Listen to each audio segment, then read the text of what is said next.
प्रिय विद्यार्थियों, आप सभी का हार्दिक स्वागत है आपके अपने चैनल द साइंस गुरु में। मैं संजय कुमार पुनः आपके बीच उपस्थित हूं एक बहुत ही उपयोगी टॉपिक को लेकर के। आज के इस वीडियो में हम पढ़ने वाले हैं बिहार बोर्ड के वर्ग 10वीं से संबंधित विषय भूगोल के अंतर्गत आपदा प्रबंधन का चैप्टर नंबर 2, जिसका शीर्षक है प्राकृतिक आपदा एवं प्रबंधन, बाढ़ एवं सुखाड़। तो आप सभी से मेरा विनम्र आग्रह है कि मेरे इस वीडियो के साथ आप अंत तक बने रहेंगे, क्योंकि आपदा प्रबंधन से संबंधित मैट्रिक के एग्ज़ाम में कम से कम 6 अंक के प्रश्न पूछे ही जाते हैं। यदि आप चाहते हैं कि ये 6 अंक आपको आसानी से प्राप्त हो तो मेरे इस वीडियो के साथ आप अंत तक जरूर बने रहेंगे। तो चलिए आज की चर्चा की हम शुरुआत करते हैं और सबसे पहले हम बात करते हैं प्राकृतिक आपदा बाढ़ के संदर्भ में। हम जानेंगे बाढ़ कहते किसे हैं, बाढ़ होता क्या है। मैं बाढ़ की परिभाषा आपको बताऊं उससे पूर्व मेरा विशेष आग्रह है आप सभी से कि मेरी बातों को सुन समझ करके उसे अपने कॉपी में अवश्य नोट कर लेंगे, क्योंकि इससे बेहतर बाढ़ की परिभाषा और उससे संबंधित जानकारी आपको अन्यत्र कहीं नहीं मिलने वाली है। तो जो बाढ़ की जो परिभाषा है वो इस प्रकार से दी जाती है: नदियों के तली में अवसादों के जमाव एवं अत्यधिक बारिश के कारण नदियों के जल स्तर में काफ़ी वृद्धि हो जाती है। फलस्वरूप आसपास के इलाकों में नदियों का जल तेज़ी से फैलने लगता है, जिससे उत्पन्न स्थिति को बाढ़ कहा जाता है। मैं फिर से इस परिभाषा को दोहरा देता हूँ, आप अवश्य नोट कर लेंगे। नदियों की तली में अवसादों के जमाव एवं अत्यधिक बारिश के कारण नदियों के जल स्तर में वृद्धि हो जाती है। फलस्वरूप आसपास के इलाकों में जल का बहाव होने लगता है, जिससे उत्पन्न स्थिति को बाढ़ कहा जाता है। ये थे बाढ़ के परिभाषा। अब आइए हम आगे चर्चा करते हैं बाढ़ से होने वाले नुकसान और उससे हम कैसे बच सकते हैं। तो सबसे पहले हम बाढ़ के जो नुकसान है, जो प्रमुख नुकसान है, उस पर हम बात करेंगे। आइए, जो पहला और सबसे प्रमुख नुकसान होता है बाढ़ से, वह यह है फसलों की बर्बादी। जिस इलाके में बाढ़ आती हैं उसकी तेज़ धारा अपने साथ फसलों को बहा करके ले जाती है, जिससे किसानों को काफ़ी ज़्यादा नुकसान होता है। अब हम दूसरे दुष्परिणाम की चर्चा करते हैं बाढ़ की। दूसरा जो नुकसान है वह है जान माल की क्षति। बाढ़ आने की स्थिति में अपने साथ विभिन्न प्रकार के जीव जंतुओं, यहाँ तक कि मनुष्यों को अपने साथ बहा के ले जाती हैं। जीव जंतु उसमें डूब जाते हैं, मनुष्य डूब जाते हैं, जिससे बड़े पैमाने पर जान माल की काफ़ी क्षति और नुकसान होती हैं। अब तीसरे नुकसान की हम चर्चा करते हैं, वह है महामारी की आशंका। आप जानते ही हैं कि जब बाढ़ आती है जिस इलाके में, वो अपने साथ बहुत सारी गंदगियों को, अपशिष्ट पदार्थों को, मृत जीव जंतुओं को, मनुष्यों को अपने साथ बहा कर लाती हैं और जाने की स्थिति में वो सारी गंदगी को उसी इलाके में छोड़ देती हैं। फलस्वरूप वहाँ सूक्ष्म जीवाणुओं के पनपने से, उसमें सड़न गलन पैदा होने से वहाँ पर महामारी की आशंका उत्पन्न हो जाती है, जो काफ़ी भयावह साबित होती हैं। अब आगे जो नुकसान है वह यह है मिट्टी की उर्वरता पर प्रभाव। आप जानते हैं कि बाढ़ जब कहीं से गुजरती है तो उसकी जो तेज़ धारा होती है, मिट्टी की जो ऊपरी परत है उसको अपने साथ बहा करके ले जाती है। लेकिन जिस इलाके में बाढ़ जाती है, जहाँ तक वो अंतिम पहुँचती है, वहाँ तो उसके लिए फ़ायदेमंद हो जाती है, लेकिन जिस इलाके से गुजरती हुई वो जाती है, वहाँ के उर्वर मिट्टियों को वो अपने साथ बहा के ले जाती हैं। फलस्वरूप कुछ इलाकों में जो है मिट्टी की उर्वरता पर भी इसका दुष्परिणाम देखने को मिलता है। अब आइए अगले नुकसान की हम चर्चा करते हैं, वह है विकास कार्यों में बाधा। जो अगला जो नुकसान है वह है विकास कार्यों में बाधा। जिस इलाके में बाढ़ आती हैं वहाँ पर सारे विकास कार्य ठप हो जाते हैं। सड़कों का निर्माण कार्य ठप हो जाते हैं, पुल पुलिया बन रहा है वो सारे बंद हो जाते हैं, या अन्य तरह के भी कोई विकास कार्य हैं, रेल की पटरियां बिछाना, बिजली का एक जगह से दूसरे जगह बिजली के खंभों का वो लगाना, ये सारे काम जो होते हैं वो बाढ़ की स्थिति में बंद हो जाते हैं। अब आइए अगले नुकसान की हम चर्चा करते हैं, वह है जहरीली जीव जंतुओं का खुले जगह में आ जाना। तो आप जानते हैं कि बाढ़ जब आती हैं तो इलाकों में वो पानी भर जाती हैं और आप ज़्यादातर जो जहरीली जीव जंतु होती हैं वो मिट्टी में एक छिद्र बना करके, होल बना करके, जिसको बिल कहा जाता है, उसमें वो रहती हैं। लेकिन जब बाढ़ की पानी उसमें प्रवेश करने लगती है तो वो सारे जो जहरीले जीव जंतु हैं वो उस जगह से जा करके किसी खुले स्थान पर, ऊंचे स्थान पर वो पहुंच जाते हैं, जिससे आम आदमी को काफ़ी ज़्यादा परेशानी होती हैं, सर्पदंश की घटनाएं जो है वो ज़्यादा बढ़ जाती हैं। तो ये थे बाढ़ से होने वाले प्रमुख नुकसान। अब आइए हम इसका प्रबंधन कैसे करेंगे, इससे हम बच सकते हैं कैसे, इस पर ज़्यादा ध्यान देने की ज़रूरत है। पहला है पूर्व सूचना तकनीक का सहारा लेना। जिस इलाके में बाढ़ आने वाला हो, अगर वहाँ के लोगों को पहले से ही सूचना मिल जाए तो बाढ़ की विभीषिका से हम काफ़ी हद तक बच सकते हैं। तो पूर्व सूचना तकनीक का सहारा ले करके हम बाढ़ के नुकसान को कम कर सकते हैं। अगला जो उपाय है बांधों एवं तटबंधों का निर्माण। बांध और तटबंध का निर्माण करके हम नदी की जो जलधारा की जो तेज़ बहाव है उसको हम कम कर सकते हैं, जिससे काफ़ी ज़्यादा बाढ़ से क्षति को नियंत्रित किया जा सकता है। आइए अगला जो उपाय है वह यह है कि स्तंभों पर आधारित मकानों का निर्माण। अगर स्तंभों पर आधारित मकान बनाए जाए तो उसकी मजबूती होती हैं, जो आसानी से वो ढहते नहीं हैं, गिरते नहीं हैं। तो इस तरह से जहाँ भी बाढ़ वाले इलाके हैं वहाँ पर स्तंभों पर आधारित मकानों का निर्माण किया जाना चाहिए। अगला जो उपाय है वह यह है कि नदी तट से मकान की दूरी कम से कम 250 मीटर होना चाहिए। आपको जब भी अगर कोई व्यक्ति या कोई इलाका बाढ़ग्रस्त क्षेत्र में है तो आपको ध्यान रखना है कि वहाँ से नदियों से कम 250 मीटर की दूरी पर आप अपने मकान का निर्माण कराएं, जिससे बाढ़ से होने वाले नुकसान से आप बच सकते हैं। तो चलिए अगला जो उपाय है वह यह है बाढ़ के समय ऊंचे स्थान पर जाना। जब बाढ़ आए तो हमको क्या करना चाहिए, ऊंचे स्थान पर सुरक्षित जगहों पर हमको जाकर के पहले ही यथापूर्व हमको वहाँ पर पहुँच जाना चाहिए, जिससे हम नुकसान से बच सकते हैं। तो चलिए अगला जो उपाय है बाढ़ के नुकसान को कम करने का वह है खाद्यान्न भंडारण। बाढ़ की स्थिति में सारे यातायात बंद हो जाते हैं, चीज़ें फसलें नष्ट हो जाती हैं, फलस्वरूप खाद्यान्न की स्थिति उत्पन्न हो सकती हैं। इसलिए प्रशासन को चाहिए, सरकार को चाहिए कि वह बाढ़ से पूर्व ही वो खाद्यान्नों का भंडारण कर ले, जिससे बाढ़ की स्थिति में लोगों को कम से कम भोजन उपलब्ध कराया जा सके। अगला जो उपाय है वह यह है आवश्यक दवाओं का छिड़काव करना। जिस इलाके में बाढ़ आती हैं वहाँ पर गंदगी फैल जाती हैं, वहाँ पर महामारी फैलने की आशंका उत्पन्न हो जाती हैं, इसलिए वहाँ पर जो आवश्यक दवाइयाँ हैं उसका छिड़काव कर देने से हम महामारी की आशंका को कम कर सकते हैं। तो चलिए अगला जो उपाय है वह यह है बाढ़ग्रस्त इलाकों के लोगों को तैराकी का प्रशिक्षण। ये बहुत ही महत्वपूर्ण उपाय है कि अगर आप बाढ़ से बचना चाहते हैं तो अगर विशेष करके जो बाढ़ग्रस्त इलाके हैं वहाँ के लोगों को तैराकी का प्रशिक्षण दिया जाए, स्विमिंग जैकेट उनको उपलब्ध कराया जाए, नाव की सुविधाएं वहाँ पर उपलब्ध कराई जाए। इन सारे उपायों को करके हम बाढ़ से होने वाले नुकसान से हम बच सकते हैं। अब मैं भारत के प्रमुख बांधों एवं उससे संबंधित तथ्यों की, साथ ही बाढ़ से संबंधित जो महत्वपूर्ण परीक्षोपयोगी तथ्य हैं उसकी चर्चा करने जा रहे हैं। अब ध्यान से सुनेंगे, समझेंगे, नोट जरूर करेंगे। आइए अब हम जानते हैं कि भारत के कौन कौन से प्रमुख बांध है, वो किस नदी पे बने हैं और उससे संबंधित जो कृत्रिम जलाशय हैं उसका क्या नाम है। तो जो सबसे पहला और प्रमुख भारत का बांध है उसका नाम है भाखरा नांगल बांध, जो सतलज नदी पे बना है, और इससे संबंधित जो कृत्रिम जलाशय का नाम है वो है गोविंद सागर। नोट जरूर करेंगे। दूसरा जो प्रमुख बांध है उसका नाम है नर्मदा परियोजना, यह नर्मदा नदी पर बना है, और इससे संबंधित जो कृत्रिम जलाशय है उसका नाम है सरदार सरोवर।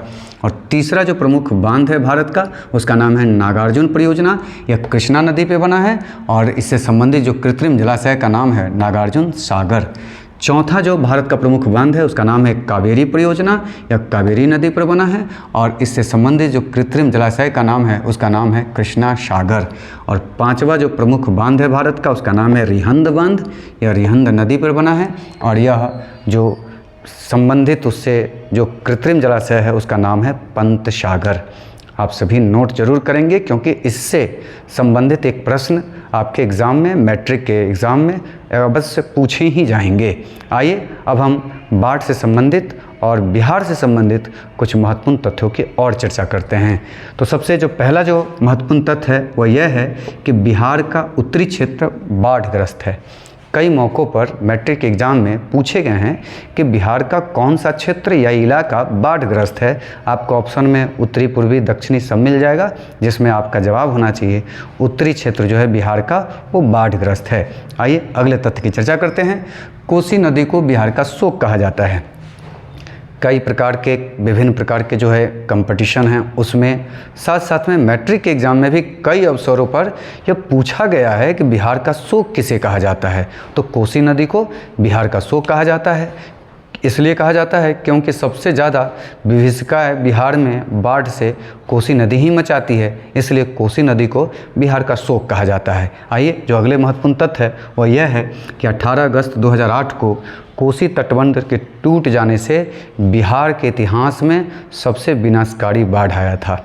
याद रखना है, 18 अगस्त 2008 को कोसी तटबंध के टूट जाने से बिहार के इतिहास में सबसे विनाशकारी बाढ़ आया था। आइए अगले महत्वपूर्ण तथ्य की चर्चा करते हैं। वह यह है कि बांग्लादेश दुनिया का सबसे अधिक बाढ़ प्रभावित देश है। आपसे अगर पूछा जाए कि दुनिया में सबसे ज़्यादा कौन सा देश बाढ़ से प्रभावित है तो वो देश का नाम है बांग्लादेश। साथ ही एक अन्य महत्वपूर्ण जो तथ्य है वह यह है कि बिहार भारत का सबसे अधिक बाढ़ प्रभावित राज्य है। ये भी पूछा जा सकता है कि भारत का सबसे ज़्यादा बाढ़ प्रभावित राज्य कौन है, तो आपका जवाब होना चाहिए बिहार। अब अगले महत्वपूर्ण तथ्य की हम चर्चा करते हैं। वह यह है कि बाढ़ एक प्राकृतिक आपदा है। कई मौक़ों पर ऐसे प्रश्न पूछे गए हैं कि बाढ़ किस प्रकार का आपदा है, तो बाढ़ प्राकृतिक आपदा है। और साथ ही सबसे जो अंतिम जो महत्वपूर्ण तथ्य है वह यह है कि अब तक, याद रखना है, अब तक के इतिहास में सबसे घातक बाढ़ जो है, सबसे विनाशकारी जो बाढ़ है पूरी दुनिया में 1931 में आया था। और वो आया था कहाँ? चीन में। तो चीन में 1931 में अब तक का सबसे विनाशकारी बाढ़ पूरे दुनिया में, दुनिया के इतिहास में सबसे विनाशकारी बाढ़ 1931 में चीन में आया था। मैं उम्मीद करता हूँ कि इन सारे महत्वपूर्ण तथ्यों को आप नोट जरूर कर रहे होंगे। अब मैं आप सबों के समक्ष पाठ से संबंधित जो दूसरा प्राकृतिक आपदा सुखाड़ है उसकी चर्चा मैं करने जा रहा हूं। आपसे मेरा आग्रह है कि आप इसे भी अवश्य नोट कर लेंगे। सुखाड़ की जो परिभाषा है वो इस प्रकार से दी जाती हैं। जब सामान्य वर्षा से 75% की कमी हो जाए, याद रखना है कि सामान्य वर्षा से 75% की कमी होना, जिससे जलापूर्ति में काफ़ी गिरावट आ जाती है, उस स्थिति को हम सुखाड़ कहते हैं। मैं फिर से दोहरा देता हूँ, आप इसे अवश्य नोट कर लेंगे। इसकी जो परिभाषा है इस प्रकार से दी जाती है कि सामान्य वर्षा से 75% कम वर्षा होना, जिससे जल आपूर्ति में भारी कमी आ जाती है, सुखाड़ कहलाती है। तो ये थे सुखाड़ की परिभाषा। अब आइए सुखाड़ से होने वाले जो नुकसान हैं, जो महत्वपूर्ण नुकसान हैं, उसकी हम चर्चा करते हैं। जो सबसे पहला नुकसान है वह यह है कि फसल उत्पादन में कमी। सुखाड़ की स्थिति में बारिश कम होती है, फलस्वरूप फसलें नष्ट हो जाती हैं, किसानों को काफ़ी ज़्यादा नुकसान होता है और खाद्यान्न संकट भी उत्पन्न हो जाता है। अब दूसरा जो नुकसान है सुखाड़ की स्थिति से वह क्या होता है, उस पर चर्चा करते हैं। तो जो दूसरा नुकसान है वह यह है पेयजल का अभाव, अर्थात पीने के पानी का अभाव हो जाना। पानी कम होता है, बारिश कम होती हैं, जिससे भूमि का जो जल स्तर होता है काफ़ी नीचे चला जाता है, जिससे हम आसानी से नल कल के माध्यम से हम पानी प्राप्त नहीं कर सकते हैं, जिससे सभी सजीवों के लिए वो काफ़ी ज़्यादा समस्या उत्पन्न कर देता है सुखाड़। अब तीसरा जो नुकसान है उसकी हम चर्चा कर रहे हैं। तीसरा नुकसान है चारे की कमी। सुखाड़ की स्थिति में जो पशुओं के लिए, मवेशियों के लिए जो चारे की जो समस्या है वो ज़्यादा गहरा जाती हैं, क्योंकि सारे घास फूस, पेड़ पौधे ये नष्ट हो जाते हैं, सूख जाते हैं। फलस्वरूप पशुओं के लिए जो चारे की स्थिति जो होती हैं वो बहुत ज़्यादा दयनीय हो जाती हैं। अब आइए इनसे बचने का कौन कौन सा उपाय है, हम इसकी चर्चा कर रहे हैं। तो इसकी जो बचने का जो उपाय है, हमारे देश में या कहीं भी सुखाड़ से बचने के दो तरह की योजनाएं तैयार करनी पड़ती हैं। एक दीर्घकालिक और दूसरा है अल्पकालिक। तो दीर्घकालिक योजना है जिसका दूरगामी प्रभाव होता है, अल्पकालिक जिसका तत्क्षण आप उसका उपयोग करके आप सुखाड़ से बच सकते हैं। तो सबसे पहले हम दीर्घकालिक योजना की चर्चा करते हैं। तो दीर्घकालिक योजना हमें क्या बनाना पड़ेगा?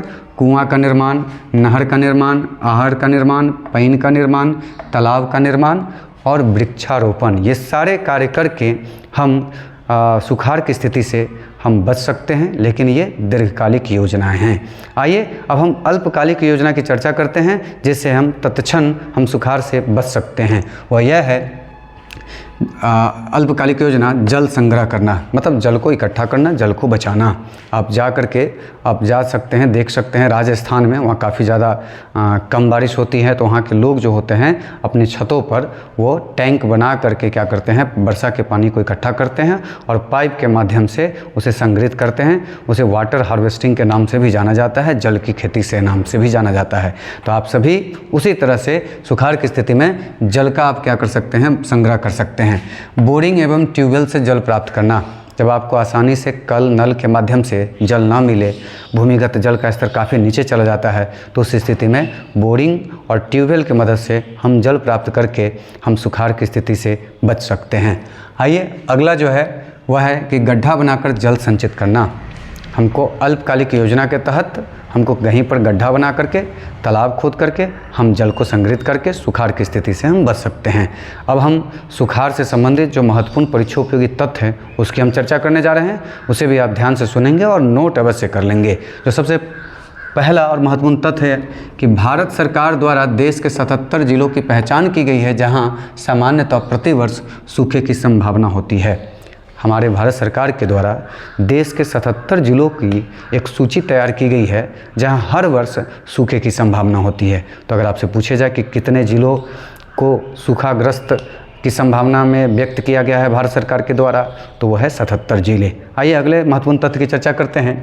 ये 77 जिले किस किस राज्यों के हैं, तो वो ज़्यादातर जो जिले हैं 77 जिले जो हैं वो राजस्थान के हैं, गुजरात के हैं, कर्नाटक के हैं, मध्य प्रदेश के हैं, छत्तीसगढ़ के हैं, महाराष्ट्र के हैं और यूपी के हैं, अर्थात उत्तर प्रदेश के हैं। ये 77 जिले इन्हीं राज्यों से संबंधित है। अगले महत्वपूर्ण तथ्य की चर्चा करें। भारत में 19वीं सदी में के वर्ष 1877 में और 1899 में भयंकर सूखा पड़ा था। 19वीं सदी में 2 सूखा पड़ा था, वो 1877 और 1899। आइए 20वीं शताब्दी में, जो 20वीं सदी है उसमें जो भयंकर सूखा पड़ा था वो है 1918 और 1966 और 1987। ये 3 वर्ष ऐसे रहे हैं, 1918 और साथ साथ में 1966 और 1987 में भी 20वीं शताब्दी में भयंकर सूखा पड़ा था, काफ़ी ज़्यादा नुकसान हुआ था। आइए अगले महत्वपूर्ण तथ्य की चर्चा करते हैं। वह यह है कि राजस्थान भारत का सबसे अधिक सूखाग्रस्त राज्य है। आपसे पूछा जाए कि भारत का सबसे ज़्यादा सूखाग्रस्त राज्य कौन है, तो वो राजस्थान है। अब मैं अगले महत्वपूर्ण और अंतिम महत्वपूर्ण तथ्य की चर्चा करता हूँ। वो यह है कि सिंचाई आयोग के द्वारा, अर्थात भारत सरकार के जो सिंचाई आयोग है उसके अनुसार प्रत्येक वर्ष देश के 16% भूभाग पर सुखाड़ की स्थिति उत्पन्न हो जाती है। हर साल हमारे देश के 16% भूभागों पर वो सुखाड़ की स्थिति उत्पन्न हो जाती है। ये सारे जो महत्वपूर्ण तथ्य थे सुखाड़ से संबंधित, इससे पूर्व में जो बाढ़ से संबंधित, ये सारे महत्वपूर्ण तथ्य आप सभी के लिए परीक्षा उपयोगी हैं। ये पाठ का जो पूरा जो कुल सारांश था उसे मैंने भरसक इसमें समेटने का प्रयास किया है। उम्मीद करता हूँ कि आप सभी के लिए ये उपयोगी साबित होगा। अगर मेरा ये वीडियो आप सभी को पसंद आया है तो आप अपने दोस्तों के बीच से शेयर ज़रूर करिए, लाइक करिए, सब्सक्राइब करिए, ताकि इसी तरह के उत्साहित होकर के मैं वीडियो आप सभी के लिए मैं सदा बनाता रहूं। आज के इस वीडियो को मैं यहीं पर समाप्त करता हूं। तब तक के लिए शुभ विदा, धन्यवाद।